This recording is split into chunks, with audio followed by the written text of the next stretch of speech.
This week's episode of the Eldritch Lorecast, we have Jim Davis from WebDM joining us to help us decide which is the best edition of Dungeons & Dragons. All that and more right now.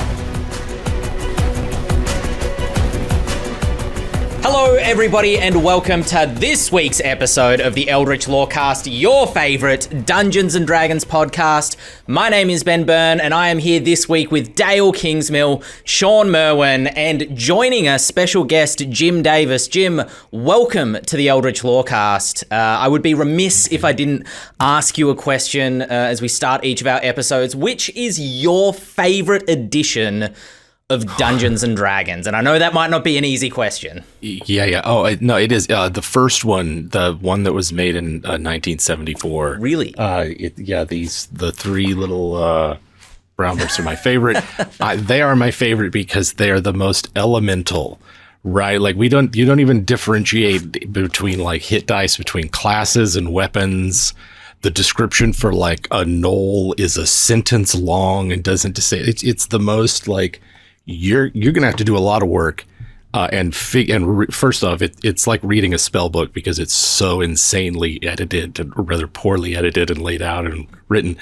But the game it produces is pure joy for me. I absolutely love it. It's my favorite version of the game because you can make anything you want of it, and it's the game that spawned the entire hobby. So I love playing it, Fun times. Do you still get to play it very often these days? Do you still find people that are... The last time I got to is February of 2019, where I was running a new mega dungeon that I'd made for some friends. I was like, it's great. I travel every few months and I can I'll be at conventions and with friends, and then that's been put on hold. A thing of the past, dust all our plans. Yeah. Dael Kingsmill, do you have a favorite edition of D&D?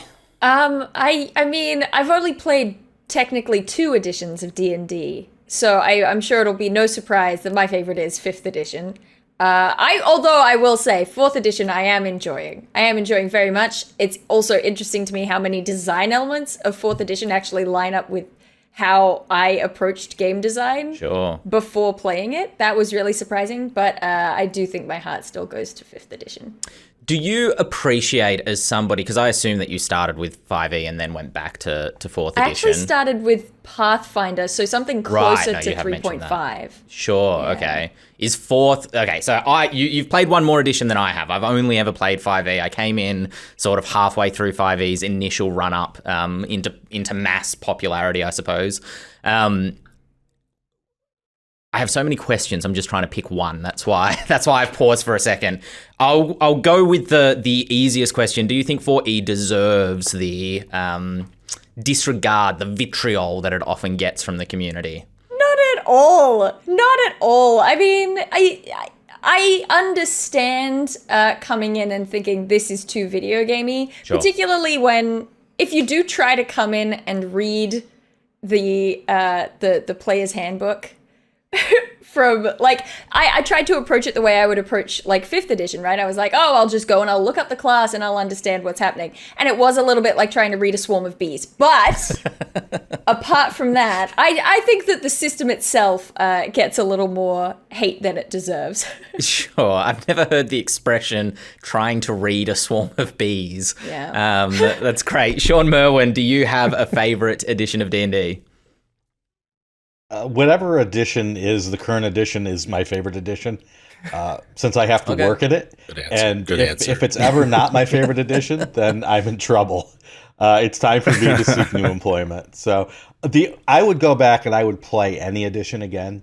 The only edition that I really probably would say no thank you to is 3rd. Not because there's anything wrong with it. It was just I am so burned out. My brain is still smoldering from the burnout that I went through in 3rd edition.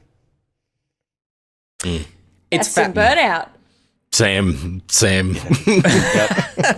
I'd play 2nd before I played 3rd again.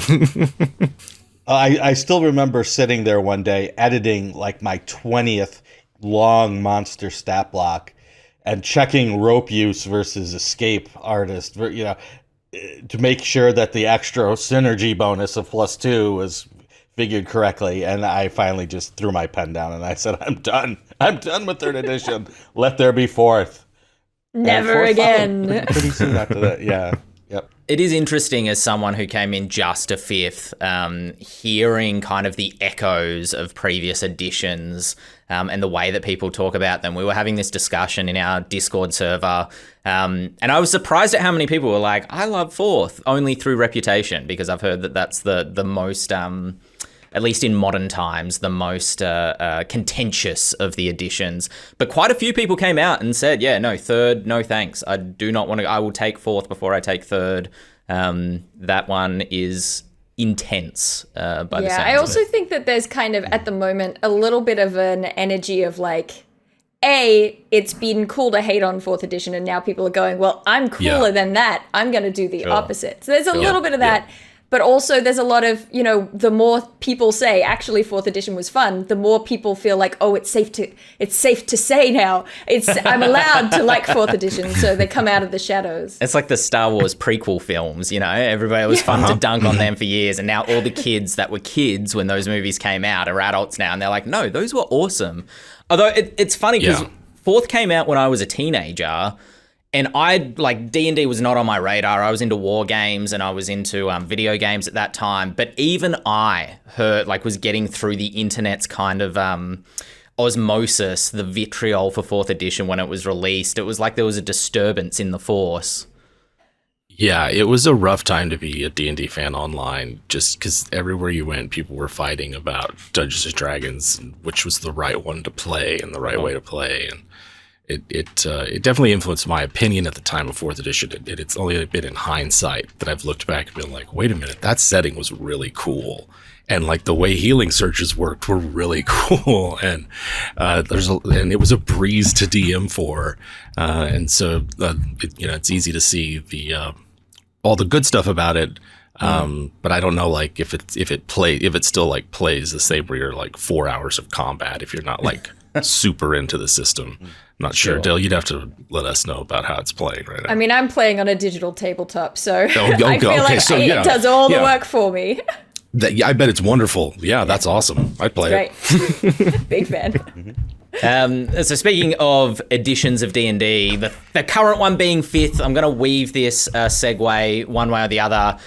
Jim, for those that don't know your work, you run a YouTube channel called WebDM. I'm going to slightly embarrass you in the same way that I do Dael most weeks, where I personally watched the hell out of WebDM for quite a while, especially when you guys were earlier on. I had a D&D game in the middle of the day. It was at 12 o'clock.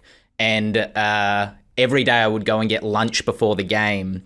And basically, I think it was the day that the new episode dropped, or the day before the new episode dropped. And so I would just sit there and watch through the episode. So I highly recommend the channel, even older videos as well as the more recent ones, to anybody who hasn't seen it before, anybody who's getting into D&D.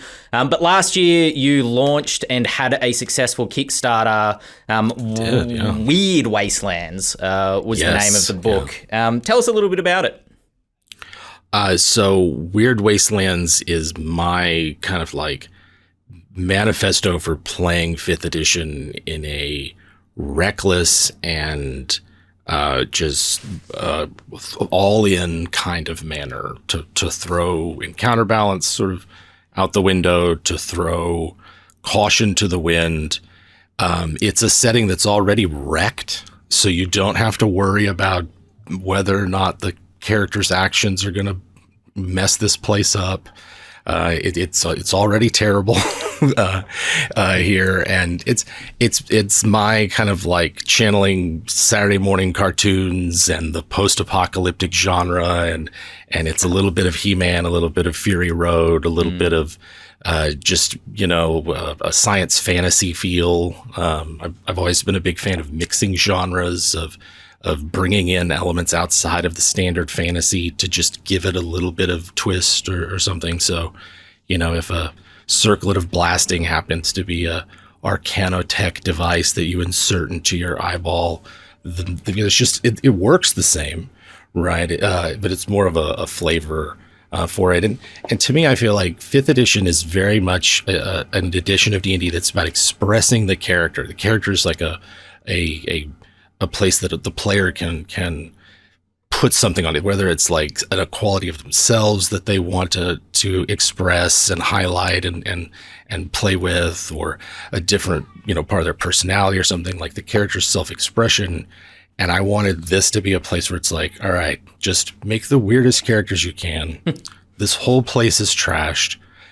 And in fact, it's a place where you could build up. A lot of the locations we have are the consequences of them are momentous for this place. So we wanted a place to play in that didn't have a lot of lore to learn. It's more implied through just brief descriptions and the like. While it's based on my campaign, it's not like, has to, it's not like has to be the way that I did it. It's more, I enjoy this kind of D&D. It's weird. It's different.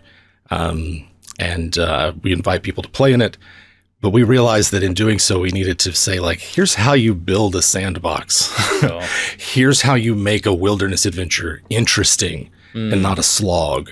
And so we had to build a lot of things like, say, a whole exploration pillar to put in it that I think is going to be really cool, but ended up being a big mountain of design that we had to climb. Just a little bit of work to do there. Yeah. Yeah, it's gonna be really fun, but it was a lot more than I think I initially thought it would be. For sure. It does seem like a really cool toolkit for dungeon masters, and as you were describing, that 5th edition is a lot about players, expressing themselves through their characters. I think that the dungeon master kind of expresses themselves through the world that they create and the sort of places that they want the party to visit, or the party decide where they want to visit, but the DM is expressing themselves through exactly how that manifests. The book is filled with sort of like toolkit things. You mentioned that there's more added to the exploration sort of pillar of the game. Can you talk a little bit about that? Yeah. So basically we wanted to add another tool for your toolkit.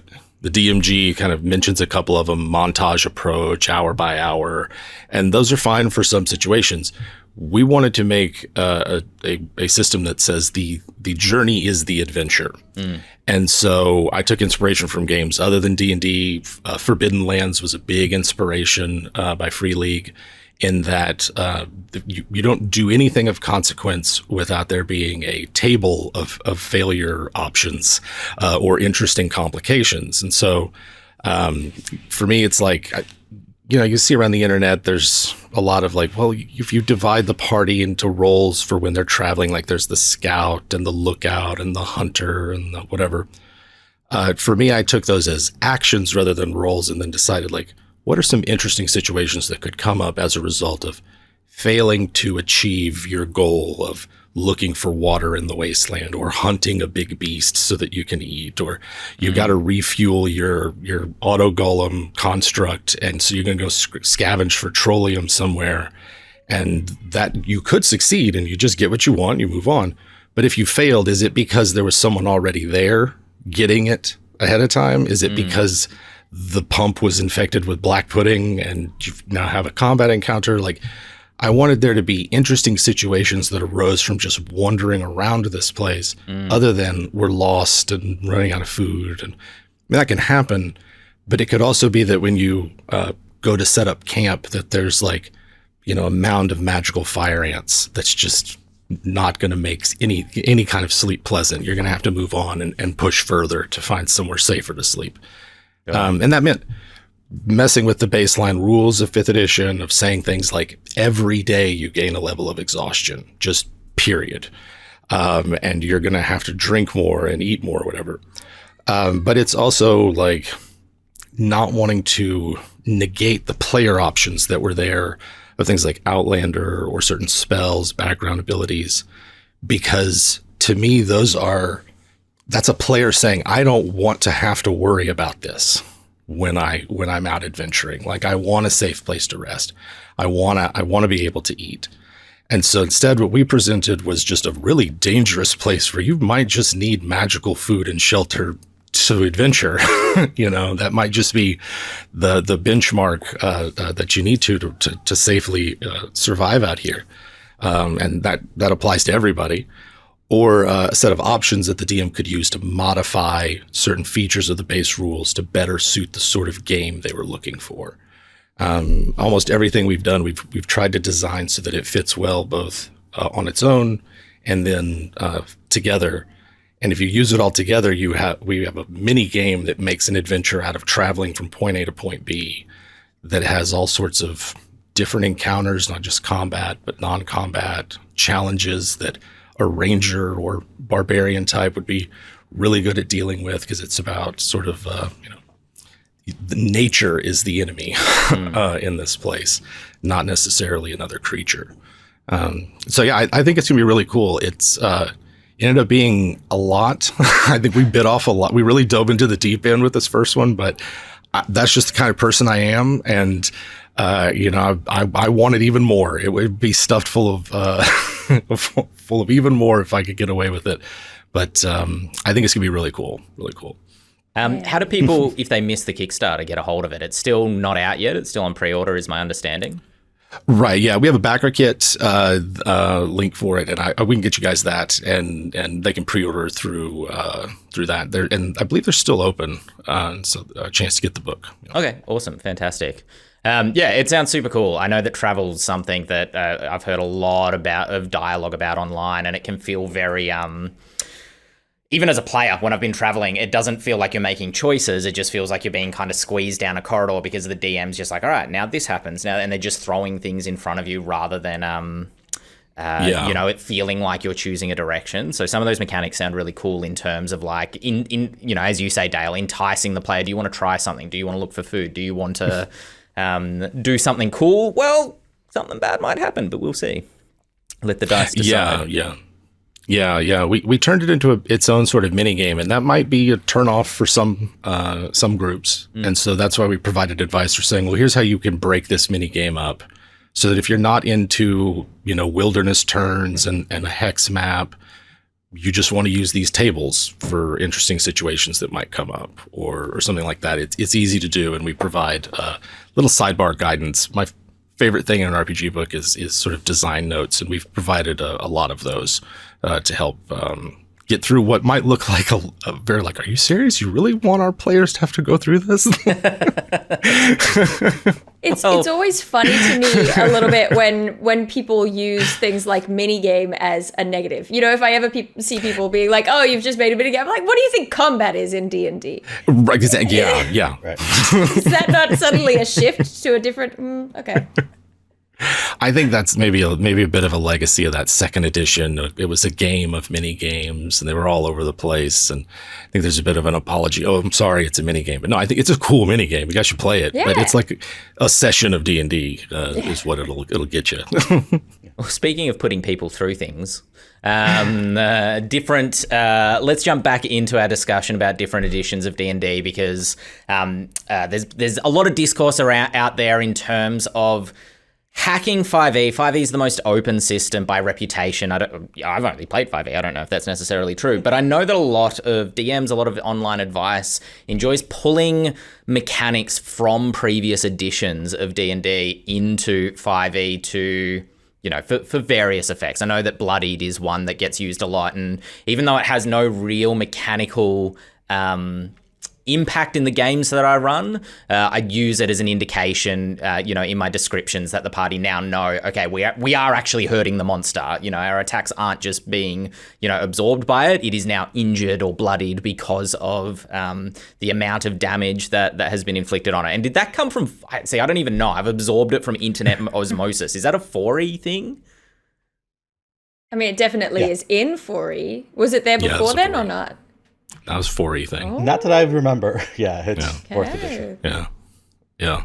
So I suppose there's some things that snuck in at the tail end of 3e, but I don't think that was one of them.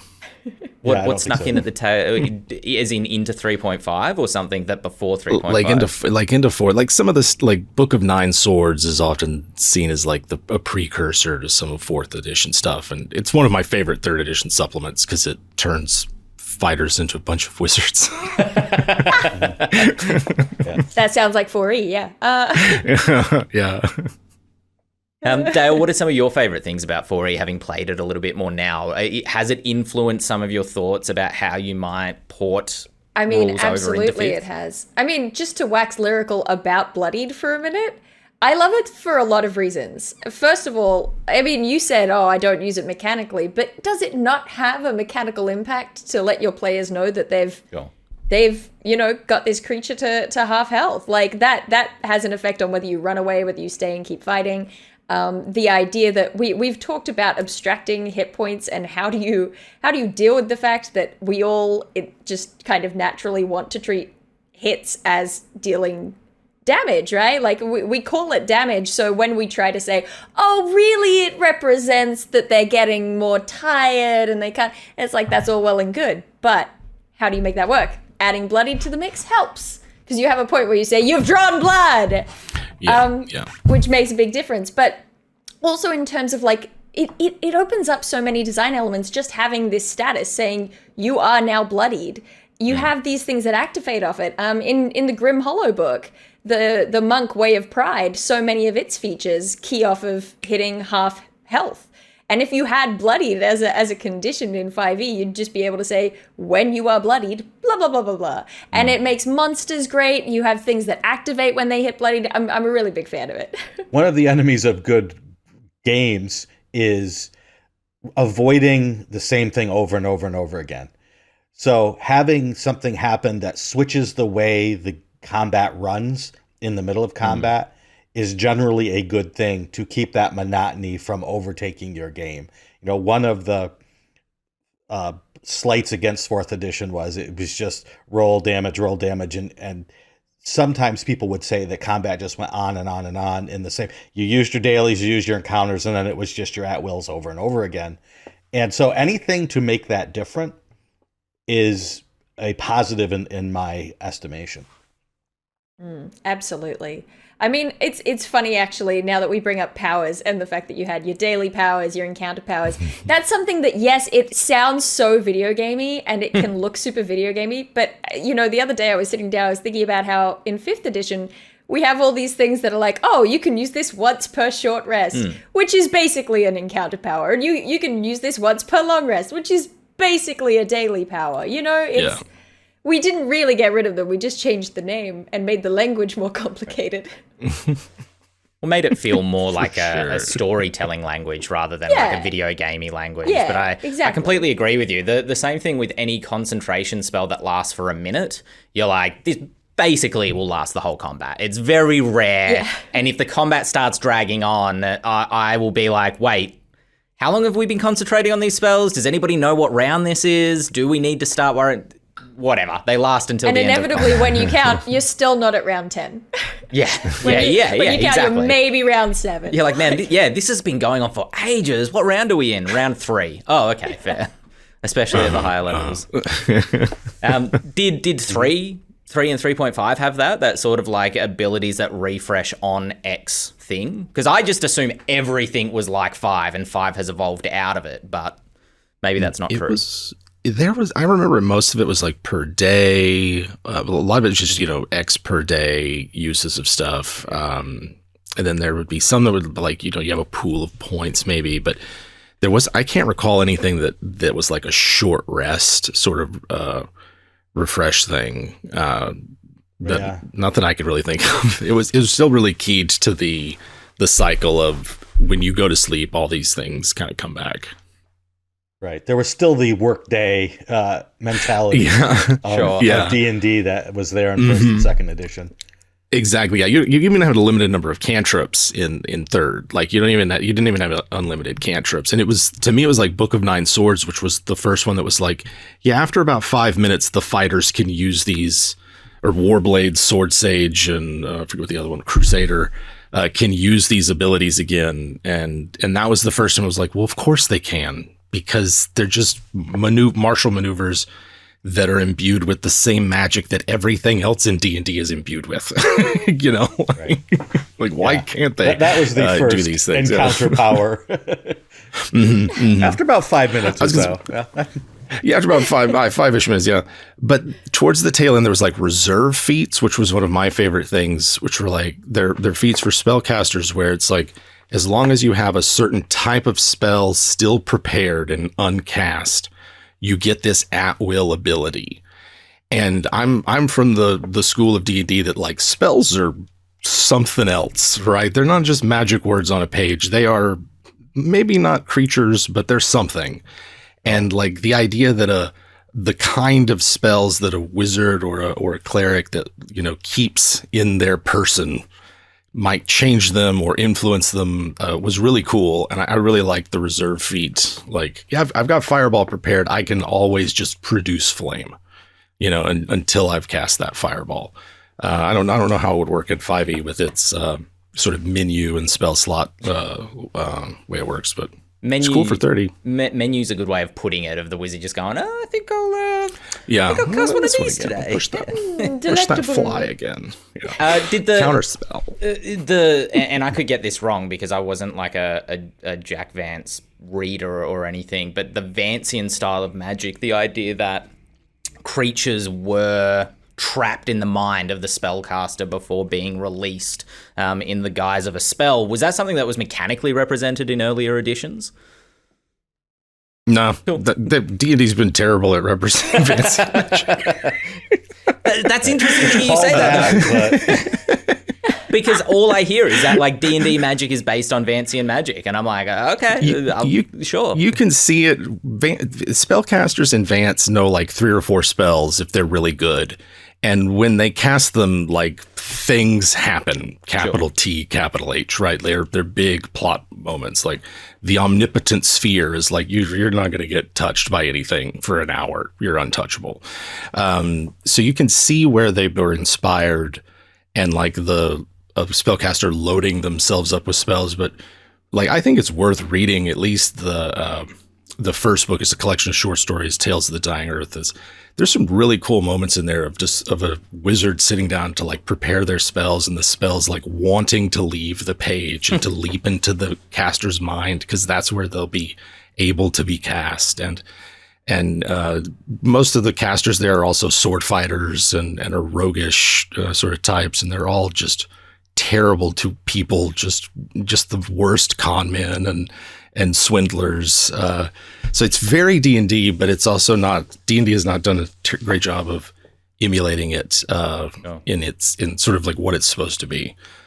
So you take what you can get. Yeah. Shawn, do you find that you mentioned before your favorite edition of D&D is whichever one you're working on at the given moment, but are you ever working on something, you know, particularly for 5th or 4th or one of the later editions, and you've been like, you know what I think will fit here? What if I grabbed this from the earlier edition, or, you know, grab and twist it, or even when you're running your games, do you kind of grab things that you're like, oh, actually, this is going to pair really well if I grab this old rule? Yeah, the one that came to mind the other day was in 3rd edition, there was a tumble skill. And what that allowed you to do was get out of basically avoid opportunity attacks by making a certain difficulty class roll. And, you know, as certain classes just get the ability to disengage as a bonus action without any danger, they just sort of get out of there. And I was thinking, I know it would complicate things, but I would really love it if there were more skills that did cooler things. Because right now the skills, if you look down the list, it's like, okay, stealth is used a lot, perception's used a lot, thieves' tools used a lot. Anything else that's really athletics. Like used I've probably run 5 games without athletics, right? Really? It's perception and maybe investigation. I'm currently playing a character who has very few proficiencies, and one is in athletics, and I gotta say, I don't get to use it very often. Yeah. Well, the last character I played was a mountain dwarf I made with Tasha's, had like 8 proficiencies, so maybe my experience is colored. Right. Yeah. Anyway, and so I was just trying to think of ways to more bring into the combat pillar more of the skills to make those roles mean something. But it's hard to do. So that's why tumble came to mind, and then I started down the rabbit hole of, okay, so what else could we do to make some of these skills, mean more damage, mean less damage, mean something more than they do right now. So that was where I would go, but I don't want to go too far because then it turns into a very slow game when you have to roll for every single thing that you try to do. Well, that's the thing that I hear a lot about 3 and 3.5 is that it's like virtually impenetrable for new people to get into unless you have someone really walking you through it. If you're a group that's learning the game for the first time and you're just like, let's get into D&D, this looks fun. By reputation, 3 and 3.5 seems to be pretty difficult to do that. But there was something that was asked on our Discord which caught my attention, and it was about, I think they were actually referencing Pathfinder now that I'm looking at the question, and Pathfinder 2e specifically. So maybe this has nothing to do with 3.5. But they were asking about like team-up attacks. They'd been playing Chrono Trigger or Chrono Cross recently. You see, in the Avengers, Iron Man blasts off of Captain America's shield and it like hits 8 dudes at once. And that sort of thing doesn't really exist in 5e currently without like readying actions and moving around the initiative order and getting everybody into place to kind of execute something that works really well. How, if question to each of you, how would you go about implementing something like that? And would it be again, I don't know if it actually was in 3 or 3.5, but would it be influenced by what was done previously? I mean, for me, I treat the combat rules of D&D as suggestions. Like if you need to know what order everybody goes in, there's a way to figure it out initiative, But if I've got 2 players who are trying to team up to do something and the dice are telling them, no, you go on 7 and the other goes on 14, like those dice can go take a hike. Like to me, it's this is all happening at once anyway, right? Like this is all this fast and furious and just flurry of action that gets broken down because of the game. And like, I'm here to play the world of it and not the game of it. The game is supporting that play. And so if the dice are like, no, they don't get to team up, I'll be like, well, I don't know. We're going to find a way to slot you in, but the 2 of you can just go together and it happens. You don't have to wait for the other. You get that weird moment where like someone's moved, but then the other person hasn't, or the barbarian who was breaking down the door actually goes last. It was like, no, they go first. They're the one that set this off, So that's how I run combat. And so that's how I would handle something like a team up. We want to do something impromptu moment. So there's a really interesting blog post somewhere out there on the ether of the internet. Yes. Possibly impossible to find now, but it was talking about Marvel heroic role-playing as a game system used something that people have come to call popcorn initiative. And it was really, they were striving in the design to achieve that thing from comic books where you go panel to panel and it'll be like Colossus, looks at Wolverine jumps into his hand and he does the fastball special and, he takes off the Sentinel's head, whatever. They're trying to do that team-up thing. And when you are struggling with an initiative system that sort of controls the combat round, like we're used to in something like D&D, you do have that awkward thing of, okay, I guess I'll wait for you. I'll hold my turn, and then you can, but then wait, no, I've already, Whereas Popcorn Initiative really was just like, the way that it works is that whoever says they are acting first goes first. Like if you say, oh, I charge at the guy, then combat begins, and that person, because they acted first, gets to go first. And then after they've finished their turn, they decide who goes next.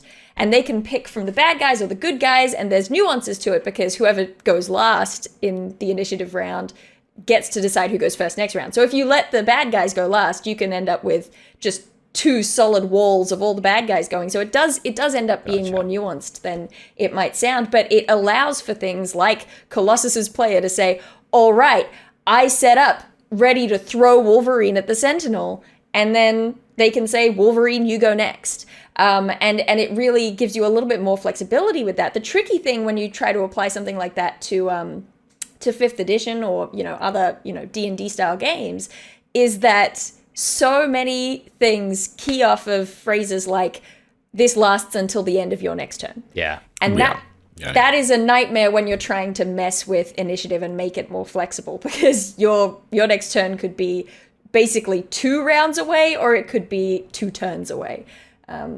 Yeah, so I don't know exactly how it approaches if we're gonna talk about initiative, let me talk about Shadow of the Demon Lord. Please do. Yes.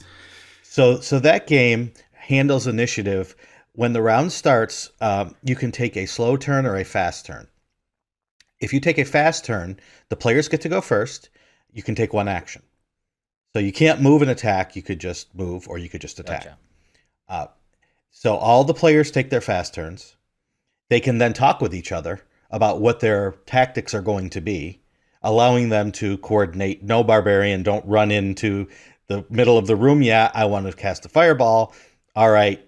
Okay, you go then. Okay, I go. I cast my fireball. Now the barbarian goes. So you work that out ahead of time. If you want to take a slow turn and do more actions, then you wait until the monsters take any fast turns that they want, or any monster that's going to just take a fast turn. Then the players taking the slow turns go, and then the monsters who are taking the slow turns go.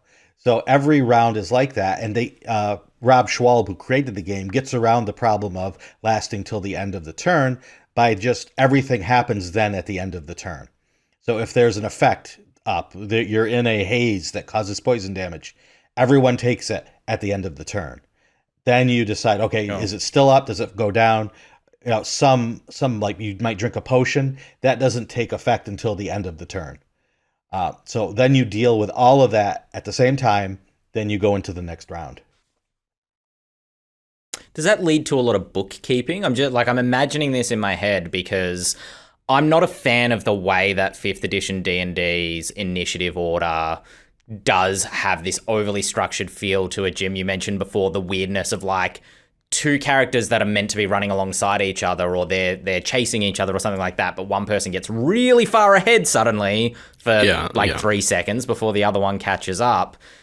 But my hesitancy to using alternative systems like what you've just described, Shawn, is it sounds like everybody does their actions and then there's like a butt ton of admin at the end as you adjust everything. Is that the effect that it has, or not really? No, there isn't a lot that goes on in the game like that, but anything that would go on like that is then handled there. So you don't have to keep track of, when did that spell get cast? Is it, does it start now when the monster goes again, or is it, you just do it at the end of the round? But does this include things like hit points? Like if a monster takes damage during a fast turn and then they go next, do they get the opportunity to attack if they've been... No. Okay, that makes sense. No, none of that. Just the ongoing sorts of effects are tallied at the end of the round. If you kill a monster during a slow turn or a fast turn, it dies right then. It doesn't wait till the end of the round. I use this when I stream 5th edition because it cuts down on the exciting moment, and then we break and utterly drain the tension. And I use it exactly as Shawn describes it. It takes less than 3 rounds of it for players who've never seen it to pick up on it. The only thing I changed is a dash is a fast turn, because it just I've kept just not clicking with people. Like, all I want to do is run, but it's like it's a dash. So I was like, okay, it's fine. All you're doing is moving as far as you can. That's a fast turn. But otherwise, it was exactly as Shawn did. And I find for like stream games, it really keeps the pace and flow going very nicely. It's fun. Works real well. Yeah. Right. I mean, also in regards to this idea of like team up moments, it's interesting to think that 5th edition does have little tiny morsels where it's like dipping its toe into those concepts. When you've got the barbarian who has the wolf totem and they can give others advantage on stuff if they're in the right place. And it has these strategic elements of if you do this, it will help the others, which is cool. But it starts to lose its flavor when basically every example of it that is coming to mind for me right now is that you get advantage. Which is nice. It's nice, don't get me wrong, but it maybe lacks a little bit of seasoning, a little bit of flavor. I reckon I have no idea how I would approach this. It's not something I've ever thought about before, but now that it's in my head, it might be interesting if it was couched in damage types somehow. I've always loved things where people try to do like, you can fuse these 2 things and it'll do an extra special kind of damage. But also, that sounds really hard to implement, so... one of the things that I do is I'll do in a condition that lasts until the beginning of the creature's next turn. So like consider you're incapacitated till the start of your next turn. If you're if you're a barbarian, that knocks you out of your rage. If you were concentrating on a spell, it knocks you out of your rage or your spell. It doesn't like deny you your turn. You still have your full turn because it ends at the start of it, but it kind of represents that momentary, like, you know, if you're just blinded till the beginning of your next turn, then you're not making opportunity attacks, for instance. And so that's how I've handled it as well. It doesn't last a long time. It's just this temporary thing that, you know, the players in between then and the villain's, turn get to take advantage of. And I also usually it's like, can't do it twice in a row. These aren't like just you found a trick and you can just keep spamming that button. Yeah. If that's the case, then we'll work out the mechanics for it. Yeah. I mean, damage and how much is done in a round can be figured out mathematically. And so if you start doing team up things, especially things where if you use your action and you use your action and you put them together, you can do twice the damage that you would have if you had done it separately, then it becomes an issue of math. And while it's great to have a good math behind your game, you don't want math people to sit down and just figure out the most optimal way to do things. And as Jim just said, then just do that every time. So, giving someone advantage is important. It's generally they figured out the math. It's between +4 and +6 if you give someone advantage. So giving someone +5, say, on their attack roll by giving them advantage, you're increasing their damage by 25%. Yes, you're increasing their ability to hit by 25%, but that necessarily means that they're going to do 25% more damage because they are hitting 25% more. So you have to figure, if you're going to make these teamwork rules, you have to really get into the math of it and say, what are we doing? Now, you could add a special action. We're now going to add the help action to the game. And you can use your help action to combine with this person's normal action to do blank. And I think that would be really cool, but that now you're slowing the game down with one more action. So do you have an audience that really wants that teamwork? Is the story that you're trying to tell reminiscent or desirous of that sort of teamwork ability? It's not like Conan was out there working together with someone. He was out there killing things on his own. And so that's the game that some people want. They want to do their own thing. Does D&D need that sort of teamwork story? For what percentage of the audience would you make that? If you can make it for a big enough percentage that it's worth your time to go for it, then go for it. You know what? Okay, because like Shawn said, everything he just said is true. You're gonna have to get into the real guts of the combat system of the game and change how a lot of it works if you want to make it like a base part of the combat system. Well, a rule system. Sorry, just quickly. I'm really excited. All I was gonna say was just a rule system. Like when you start pulling at the thread of it, it's like a tapestry that the whole thing can start falling down if you're not careful. To your point, Dael. But sorry, go ahead. I didn't mean to interrupt you. It's the hubris of being a home brewer.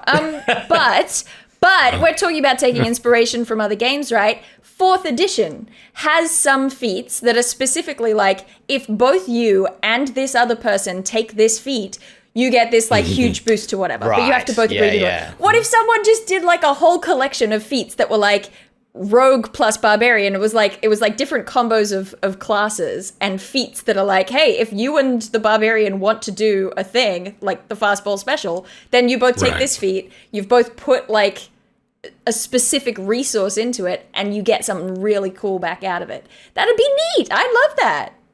Mm-hmm. Yeah, absolutely. I think that's pretty cool.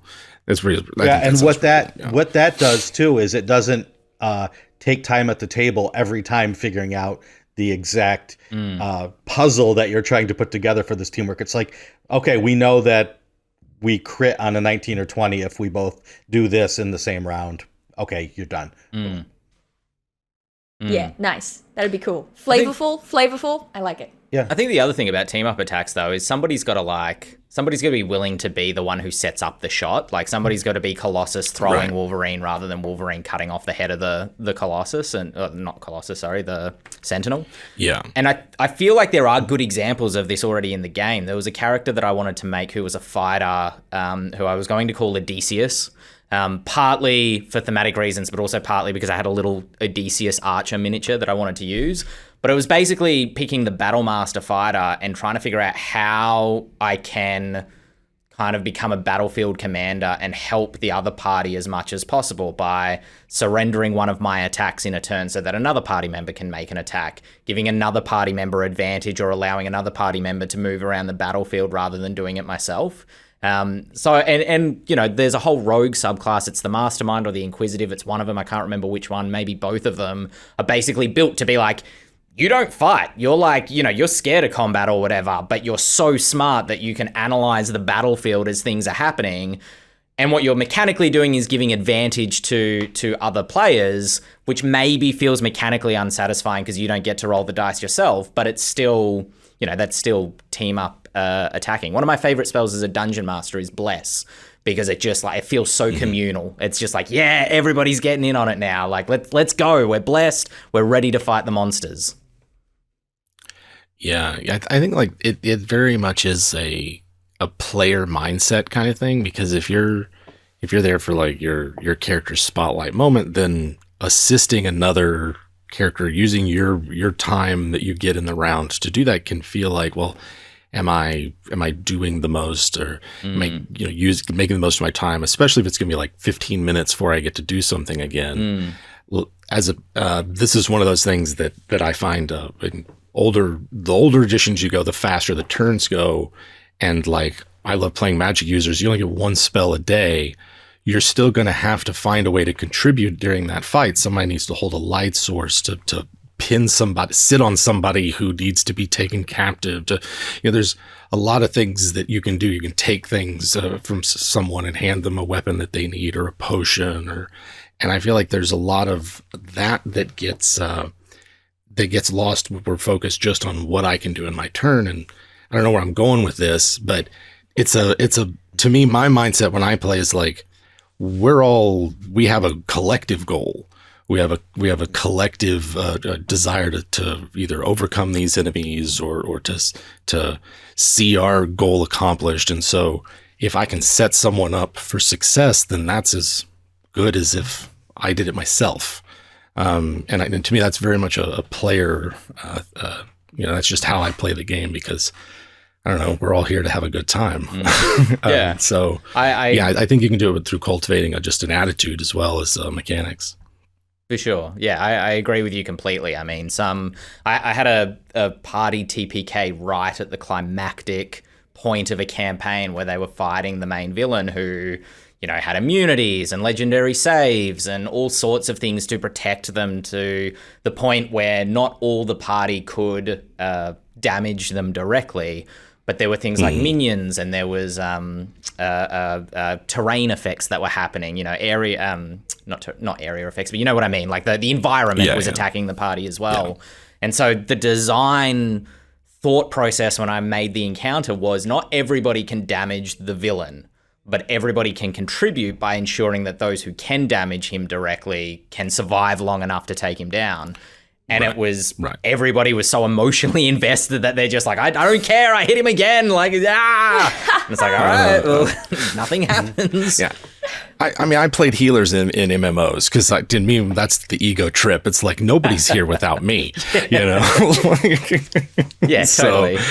Right, but I can definitely see that. The giving them more to do than just hit the monster is how you can kind of foster that play style of like, there's a lot going on here that someone could help with.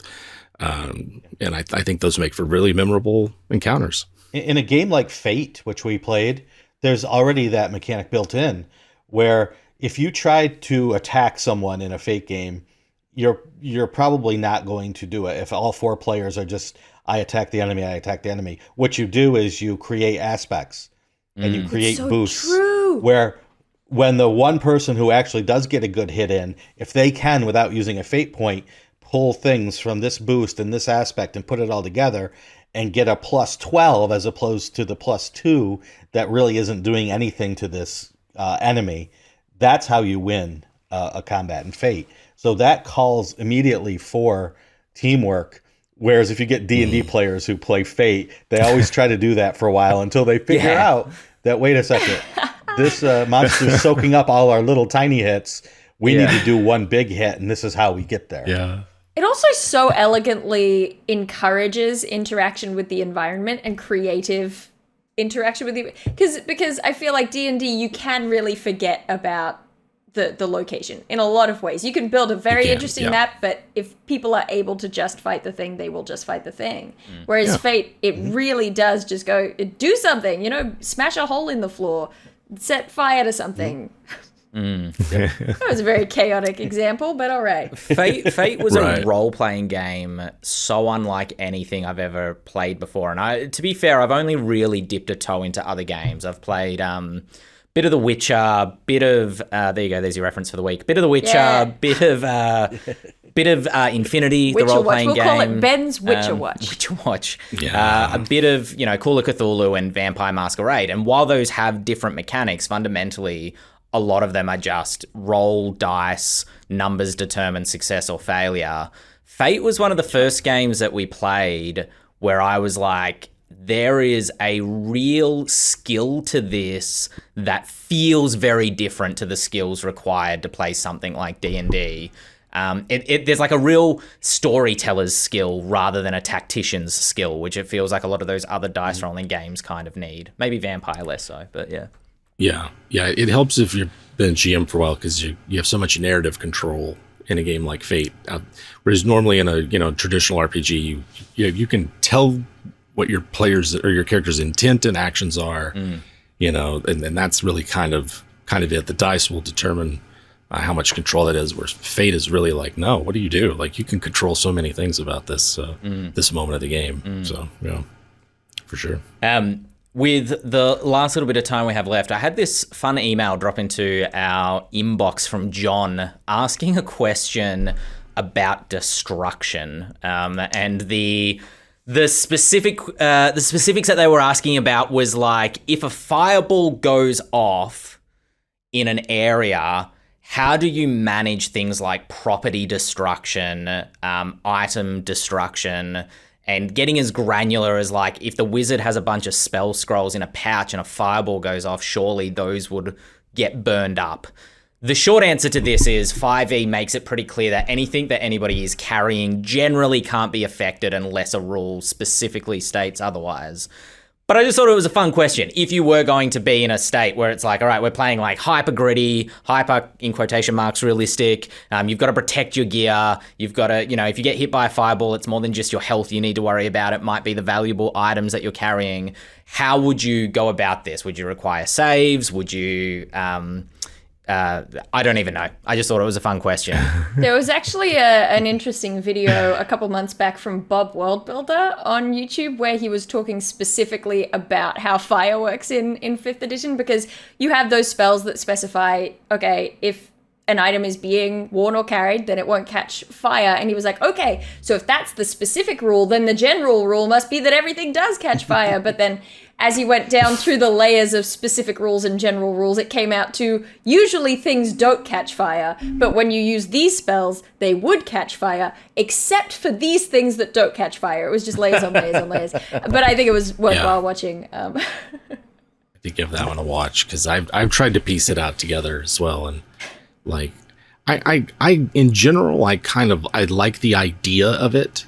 But I think in practice, it can become very punitive and a hassle. Like, I think it's one of those things where it's like, did it get you? Like, did you fail and it like knocked you to 0? And like, is the story the dice told that you got really roasted? Then maybe if you've got some flammable items, if it would make things more interesting, we'll look at that. To me, that's the real killer. Does it make it more interesting? It doesn't always make it more interesting when the gold you're carrying gets lumped into a giant golden lump because the fire melted it. Like that's interesting once, maybe, So yeah, I'm trying to remember the first edition rules for this because there were. I think we house ruled it too. If you rolled a 1 on your saving throw because you were in a lightning bolt, a fireball, then you started rolling for all your equipment, including your magic items, your scrolls, and there were specific saving throws for paper, for glass, for metal, and that is brutal. Yeah, like I played that way too. Like Jim said, it's fun. It's fun the first time because it's like, ooh, what did I lose? And then the fourth time you're hit with a fireball in a combat. And you fail your save, and you have to start rolling for everything. And then you have to do it. And then you realize, you hit your enemy with the lightning bolt. Well, now all that gear you wanted is melted. Yeah, and there's a reason that gear Cold that exists. gives you experience points. So now you can't level because you destroyed the enemy's equipment. Yeah. That becomes a whole different ballgame. Yeah, I played a magic user in original D&D up to 7th level. It's the only one I never died, and I cast Fireball once. That was to drop 2 hill giants. And every other time it was haste, slow, because I didn't want to have to deal with calculating the volume. The risk is too of high. The fireball. Yeah, the DM hadn't calculated the volume of the dungeon rooms we were in, so we didn't want blowback. It was just like, nope, haste is a spell, and it turns us into combat killing machines.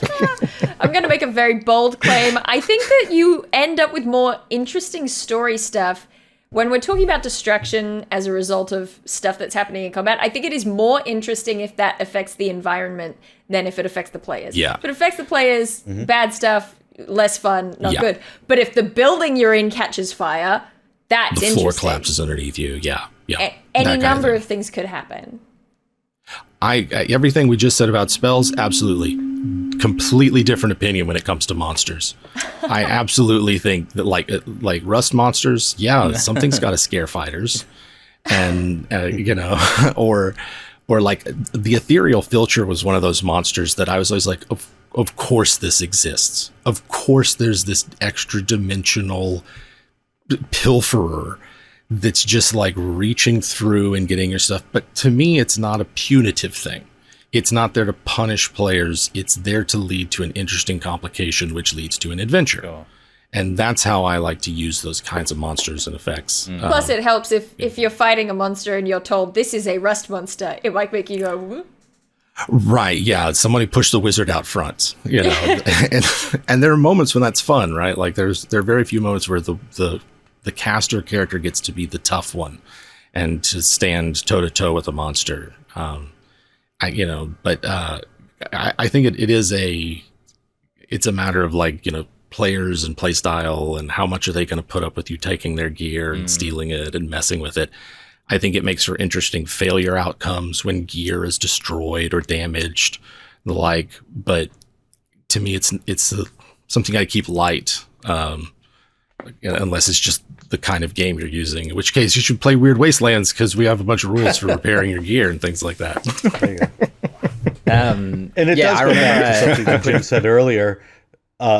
Jim said earlier about hitting the win button, right? If you disarm or destroy the ogre's club and it can no longer do anything, then you're hitting a win button that quickly becomes not fun.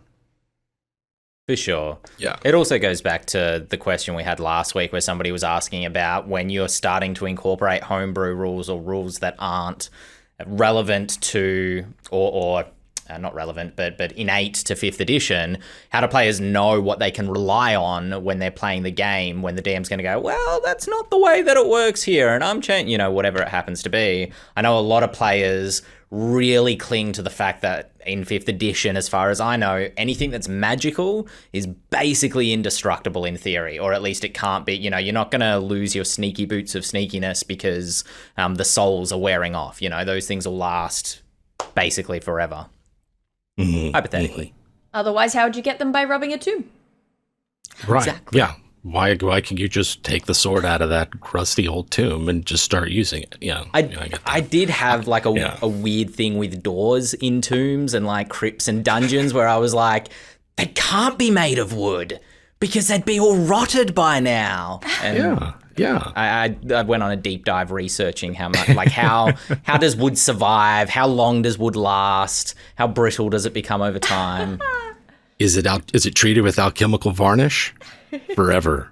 That's all you need. Just alchemical, whatever, and that just it solves everything. Yeah, Yep. What It's alchemical Shawn said, stone. What are you talking about? Like, what Shawn said also reminds me of just this great phrase that I've heard Colville use. Matt Colville has said that if you give them the chance, human beings will optimize the fun out of a game. Sure. So you really got to work hard to resist that.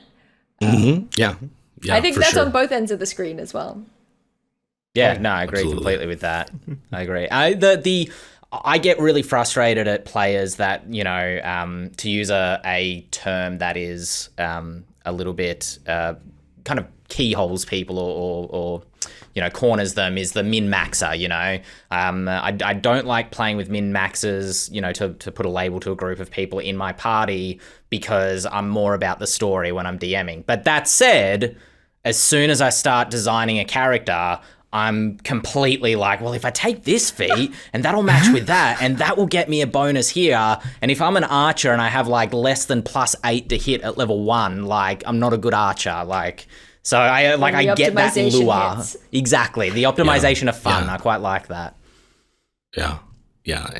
I think there's definitely a sweet spot. I want the character concept that I've got to be the character concept, often enough that I don't feel like the rules are betraying me.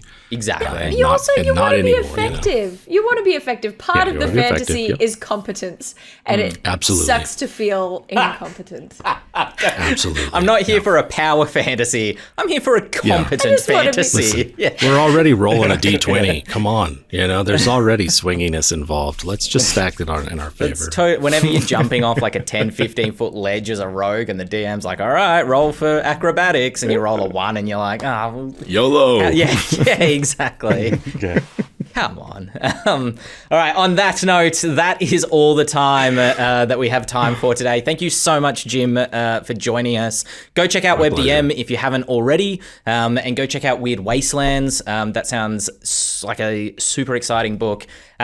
We will be back next week as every week. If you want to send us a question, you can leave a question down in the comments below this video.